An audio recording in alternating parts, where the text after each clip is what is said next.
Brief comments. This is one of those mornings where uh, two of our police officers that were in a helicopter that went down, and one of those police officers is still um, in surgery right now, and unfortunately, one of them has passed.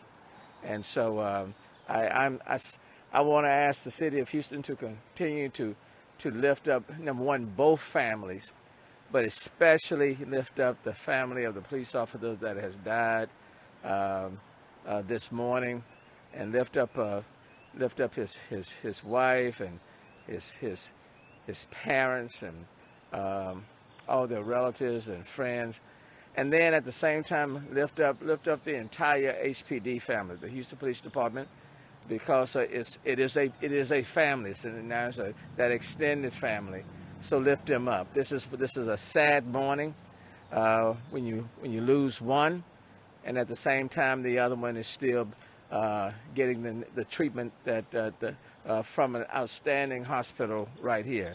And I certainly want to thank the medical staff, the entire medical staff, for just their professionalism and what they have been doing and what they will continue to do. Now let me yield, let me stop and bring up Chief Acevedo. Thank you, Mayor. Thanks for always being here, and thanks for your leadership, your support, most importantly, your prayers. We're a community of faith, and you're a man of faith, and I think it really lifts us up. We need our faith now more than ever. I want to give everyone an update of what occurred this morning in terms of a quick summary. Then I will open up the questions when we're done, but just realize that this is going to be a very long investigation. Little around 2 a.m., a little before 2 a.m., the Houston Police Department received a call of bodies in the bayou, up there in the Greenspoint Bayou. Fox 75 Fox, one of our aircraft with the pilot and the tactical flight officer, responded to the area. They began a search of the bayou for the reported bodies in the bayou. Within a few minutes of their arrival, a Houston Forensic Science Center CSU crime scene unit that was processing a homicide scene saw Fox go down in auto rotation into an apartment complex in the 10,700 block of Imperial Valley. They put it out to the police department. We immediately began searching, and at about 2:04 a.m., witnesses in the apartment complex where the aircraft went down flagged down units, and we were able to immediately find the wreckage with the two occupants trapped in the wreckage, which was very mangled wreckage. HFD responded immediately with quite a few assets, and they spent probably the next hour trying to extricate our two officers. I want to just tell HFD that they did a phenomenal job.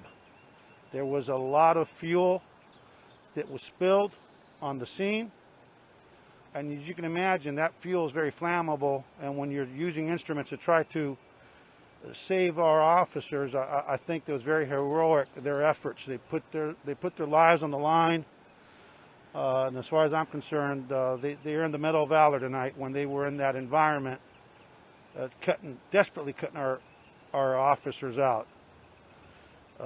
Life Flight responded, and somewhere around 3 a.m., shortly thereafter, our first officer was life flighted here to Herman Memorial, where sadly, despite the valiant efforts of everyone involved, from HFD to Life Flight and to the best trauma docs in the nation on planet Earth, he succumbed to his injuries. That was a tactical flight officer. I'm not going to say much about him other than I can say that the family's here. His wife is here. He's survived by a wife and two young children. His parents are here. His in-laws are here, and we actually picked them up. We brought them here because we are a family, Mayor. And no one should, so we're not going to say much more about them because we want to make sure that the entire family is notified properly and they don't find out from the media that they've lost a loved one. Our pilot was extricated next, was taken out safely from the aircraft. He is currently in surgery. He's very banged up, some significant injuries, but we're hopeful that he'll survive. But having said that, this is very traumatic, a lot of trauma, and you know that when you have trauma, it can turn very quickly.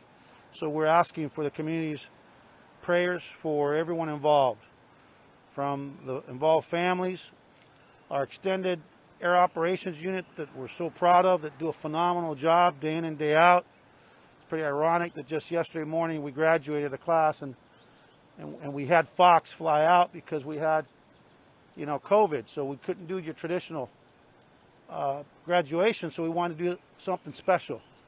And Fox flew out, and somebody told me that a few hours later we'd have an aircraft down, and we'd lose a really good man. I would have said no way. The NTSB and the FAA will be conducting an investigation. The police department will actually approach this from our investigative standpoint as a homicide investigation because we've lost one of our own, and we know that we don't leave no stone unturned as part of our investigation into the causative factor in this crash. So we will look at it from a criminal standpoint, again, to make sure that there was no criminal activity that led to this tragic incident. And the NTSB will obviously bring all their assets along with the FAA. What will happen next is that we will have a movement for our deceased officer to the medical examiner's office. Our family assistance unit is here. Our psych services unit is here. Our peer support team is here. HPLU, the Houston Police Officers Union, is here with Ray Hunt and Joe Gamaldi and just the Doug, all of them. They're all here. Our executive assistant chiefs are here. It's just, and there's my fire. Come up, guys. Come on up. They just did a phenomenal job. And Chief, would you, Chief, you were at the scene, Griffin. Can you talk very briefly about the rescue? I don't know if you heard what I was saying, but it was very heroic that your guys, with all that fuel, they put themselves at risk, and they're heroes. So I want you to talk about the extrication piece. Let me just say a couple of other things real quick. There's always a silver lining. You've got to look for a silver lining. And that silver lining is that somehow our aircraft could have landed and crashed into a very heavily populated apartment complex, into buildings where Houstonians were asleep. And by the grace of God and some good piloting, they avoided the building. And actually, when you all see the footage later on, pictures, they actually auto-rotated in between the pool house, the clubhouse. We all know that the pools are closed right now because of COVID, and a palm tree. The other, if that aircraft would have crashed into an occupied building, who knows, it would have been a very ugly scene. And as a result of that silver lining, we didn't have any other loss of life, and we have a pilot that's in there right now fighting for his. So I just want to make sure people realize that that is some silver lining. And when you have incidents like this, you got to find the silver lining, because had they crashed into that apartment building with all those families in there, it would have been a much different scene. And so with that, I'd like Chief Griffin, if you could, Griffin, talk real briefly about the rescue operation. Thank you, Mayor. Herbert Griffin, Chief of Operations for Houston Fire Department. I got on location. We did have the helicopter down on its side. Heavy rescue, 11 was there. When I approached the helicopter on its side, we still had one officer still pinned in the helicopter. The men and women of the police department and fire department did an excellent job of extricating him out. Heavy rescue was able to get the member out the chopper, get him loaded up and transported over to the life flight. There were no problems with none of the issues on operational scene on location. They did a wonderful job. The men and women did.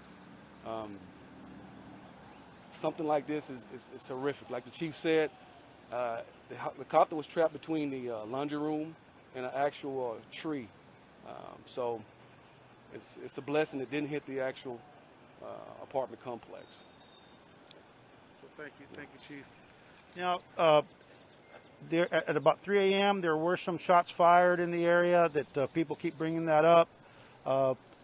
HPD officers immediately responded, and we have I believe six individuals that have been taken into custody related to that the shots fired. So if you've heard about that, I was asked earlier at the scene if our aircraft had been shot at or shot down, and my response was we don't have any indication of that. But we know that law enforcement aircraft get shot at on a regular basis, not just with live fire, but they also get shot at with targeted with lasers. And so we will also make that part of our investigation, just to leave no stone unturned. So with that, again, we just thank the mayor, to our team from air operations, everyone that responded, thank you. And we'll open it up to questions for myself or the mayor. Chief, can you tell us, is it the pilot? You're going to have to speak up. I'm sorry, sir. Was it the pilot or the tactical flight officer who succumbed to his injuries? The tactical flight officer succumbed to his injuries. Can you tell us the years of service? I'm not going to talk about that because people can connect dots, and family may be watching right now that doesn't know. So that's why I'm not going to talk about anything else. I don't want any member of that family to find out. And I would ask the media, if you get a tip, have some decency. That doesn't make a good reporter. It makes you a bad human being if you put it out over the air before we do, because we don't put it out until we know the family knows. And we've had that happen once before with Steve Perez, and that was not pretty. So I would just ask you, we don't sell our souls just to get a tip. We will put it out as soon as we know that the family is ready. I think we owe that to the family. Is there something similar to a dash cam on a helicopter? There'll be all kinds of instruments on there. We will have FLIR that was probably running, which is the forward-looking infrared device that actually is used to look for heat signatures. So we will have all kinds of stuff to look at, and the NTSB will as well. Chief, you indicated in your earlier press conference that you said it was speculation, but you mentioned something possibly with the tail rotor of that Fox unit. Can you tell us more about that? No, we don't know. We have no idea what the cause was. We have no idea. It will take a long, comprehensive investigation, multidisciplinary investigation, multi-jurisdictional investigation, both federal and local with us at HPD to determine the cause.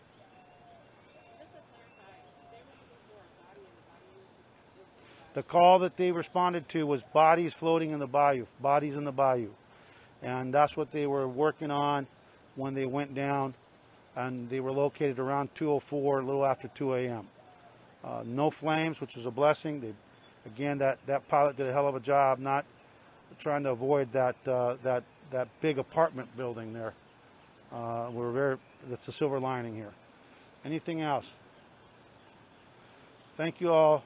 And then if there's any Spanish, let me know. I'll do that on the side. Any Spanish? Okay, thank you very much.